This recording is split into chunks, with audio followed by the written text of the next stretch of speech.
Day, good people. We're back at the cemetery yet again, doing something those resting here can't actually do for themselves, like keep their memories alive, dust off their stories. Now let's take a stroll among these graves and shine a little light on some of the lives that shape this place.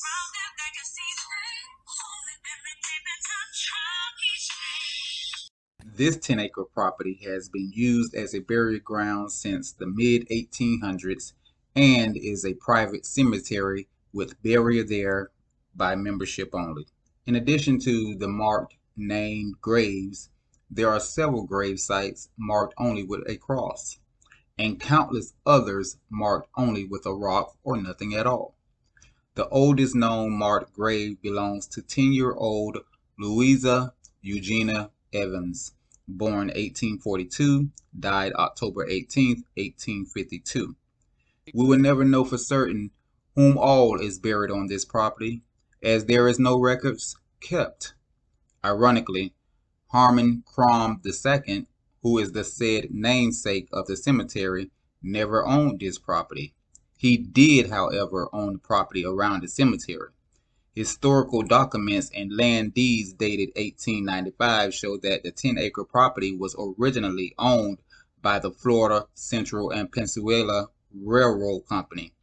The property changed hands many times over the next years and was finally deeded to the trustee of Crum Cemetery on May 24, 1918 by John L. Carney and Walter Matthews for the sum of $50. Until certainly it was believed that Harmon Crum II was buried at the Homeland Cemetery in Polk County. That grave is in fact Harmon's son, Harmon Crum III, and is confirmed by the inscriptions and dates listed on the headstone. Records found on FamilySearch.org show that both Harmon and his wife Rhonda Jarrett Burnett Crum are in fact buried at the Crum Cemetery. This information corresponds to an Ocala Star-Banner newspaper article dated February 28, 1954, and an unknown source dated March 17, 1990. Harmon's great-great-great-great-granddaughters, Donna and Mary McPherson, confirmed that Harmon and Rhonda Crum are buried in Crum Cemetery. On May 16, 2009, they visited Crum Cemetery with some of our trustees. She pointed out the location of Harmon and Rhonda's graves and provided additional information on 3 of their babies and 2 of Rhonda and John Tompkins' babies that are buried there. Headstones for Harmon and Rhonda Crum and all the babies are now placed in the cemetery and can be seen from the graves listing site. A historical marker is now in place honoring Harmon Crum. Updated information on the Crum family and some photos have been added to Harmon's webpage.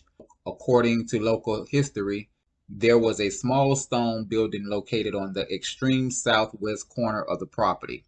This building was used as a school, a church, and a safe house where people gathered to hide from warring Seminole Indians. All that remained of this building was a pile of rocks. These rocks have since been removed and some are now used to mark unmarked graves. However, there is no written documentation or record of this building. Grab your popcorn and grab your drinks. Is this a dog? Can't be a dog, but the tombstone is facing towards the west. And Miss Desiree, look at her. She had a nice body. She kept her shape. Here she go. This young lady right here. She got into an accident. Her and her friend was on their way to Gainesville to do some shopping, and she had just switched over to a new school. And she got killed in the car accident. Her friend had switched over in another lane, which also killed another person, another man. He was from out of state, and I think they was on the highway somewhere. He was out of state. Him and his ex-wife was in the car together. He died. His ex-wife, she survived. This young lady, she also passed away, Lauren Ashley Alexander, and the driver, her friend, I think they was like friends for like 6 years. Her friend survived, but she passed away. But her friend was in real bad shape. Her father got on the news and said that her friend was doing okay. I hear the dogs barking. They got the dogs barking. They done stopped the dogs on me. Mom ain't dead yet. And dad isn't either. But apparently their daughter is. They coming. These people are from the old school. They probably don't have a social media. This here got to be an old one. It ain't that old because I can see 2006 on it, but that's all I can read. I don't know why that's like that. In 2006, we should be able to see that tombstone, but that right there just the rock. Gina Watson. Oh, this was a little baby right here. August the 23rd to December, so she didn't live nothing but a few months. Whole thing, she didn't even have a story to tell. To a special place in heaven. Little girl, they don't have a October 15th in 1990. She must have died that day. I don't know when they started documenting and having a record of these people out here, but a lot of these people are said to be out here and there's no record of them. There she go right there. This is the little girl right here. I found the Louisa Eugenia Edelin. Now this here's supposed to be the oldest tombstone out here. And this is a 10-year-old girl, 1852. They did not have any record back then showing who passed away and who was buried out here. So I don't know if I can believe that this little girl is buried right here because there are no record of, you see crosses out here, no names on them. You even have rocks out here. You know why all these crosses just thrown right here? Because just like all these other crosses, they don't know if these people are there or not. They made it up. Now there's a name on this one. Or what it say? Oh, dying is but going home. Rest in peace. Yeah. Eric Wayne White, 1970 to 2022. So, Mr. Eric, I will be looking up your social media account. I done went through a spider web. Don't tell me this is another 1800, and it is. See, there go another one. I believe that they made it up. They coming. I can't say who this is, but here we go. 1980 to 2022. That means you have a social media, possibly. And I'll be looking you up. I think I did. 1927. These people here almost would have been 100 years old. When I see a older person like that, 9 times out of 10, she didn't remarry, or she probably didn't get with nobody else after he passed away. She just stayed single. I don't know if that's a good thing to die right after your husband or wife around the same time, because I wasn't born with you, so I ain't trying to die with you either. Oh, Betty.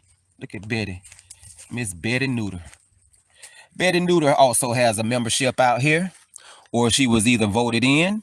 $25 a month membership fee for those voted in to be out here at Crum Cemetery. And the Parsons family is back here, way in the back. Well, a lot of these people are not from here. They wasn't born here. However, they contributed to the city. I'm making footage. See, this the Gist family, and they all are back here in a certain spot for a reason. And you lived a long life. And this symbol here, I don't know what that symbol is. A lot of you do. I'm not into symbols. Look at here, black. Mr. Carl, I don't think I did you, but I'm gonna do a little close-up of you. I'm gonna do a little close-up of you because I want to look at, because I know you done contribute. You done contributed somewhere. And here we are, getting close to the little girl and the little boy. So here we have little Eric D. Jr. He was born March 27th, 1998, and he died November 12th, 2006, along with his sister, Caitlin. The Orlando Sentinel published on December 15, 2006. It details how Eric Singleton, the father, was cited for not having life vest on board after his 8-year-old son, Eric Jr., and 2-year-old daughter, Caitlin, drowned when their boat sank in Lake Yale. The mother, Michelle Singleton, survived, and their 3-month-old daughter, Ashley, was saved after Eric swam for help with her on his chest. Prosecutors declined to file criminal charges against the parents of the 2 children who drowned last month when the family boat sank in Lake County, but they persuaded sympathetic state wildlife officials to cite the father this week because the children was not wearing vests. Florida Fish and Wildlife Conservation Commission investigators who had opposed charging Eric and Michelle Singleton said they reversed the decision after confirming with Walter Forgy, supervising assistant state attorney in Lake County. It was a joint decision. The Fish and Wildlife investigators, Guy Carpenter, said Thursday. Eric Singleton, 36 of Summerfield, was issued a non-criminal citation for not having enough life vests in his boat and for not having life vests on his daughter, 2-year-old Caitlin, and 3-month-old Ashley. State law requires children younger than 6 to wear a life jacket on boat smaller than 26 feet. Each citation carried a $55 fine. Mr. Singleton understood why he was receiving them, said Carpenter, who delivered the citations. He didn't show any anger at all. He was remorseful still. The blame fell solely on the father because he was the operator of the boat. Caitlin and the couple's son, Eric Jr., 8 years old, who also was not wearing a life vest, succumbed to the cold and drowned while waiting for help with their mother, who survived. Michelle Singleton, 30 years old, was wearing a life vest when rescuers reached her, an estimated 4 to 6 hours after the family's boat sank at the end of the day. The Singletons could not be reached for comment. Now this tombstone here is facing the west. So it looked like Fred and Edna probably was married. Oh yeah, look at the Lynch family. Did I do the Lynch family? But I have done enough. And I have said enough. And I'm gonna close right here with Mr. Harmon Crum and his wife, Rhoda Jarrett Burnett Crum, the ones who this cemetery is named after. So, we got more of the Crum family. I most definitely didn't see these. But there you go, Ben Crum, Nancy Porter Crum, Susan Elizabeth Crum. Look up the history. And I hear the dogs coming. They coming for me.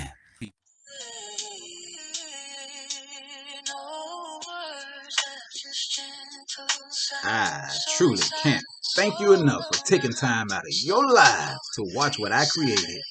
Whether you came here for grieving, searching for a smile, loving history, or just curious, I hope this brought you something real. A laugh, a memory, a moment of peace. These stories matter, and so do you. So from me, and from those whose names we spoke today, thank you for being part of this. Until next time, stay curious, stay kind, and keep remembering. Some live long, some live fast, but every heartbeat made it past. Through the soul where love remained, written in the dates and days. So Margaret can't walk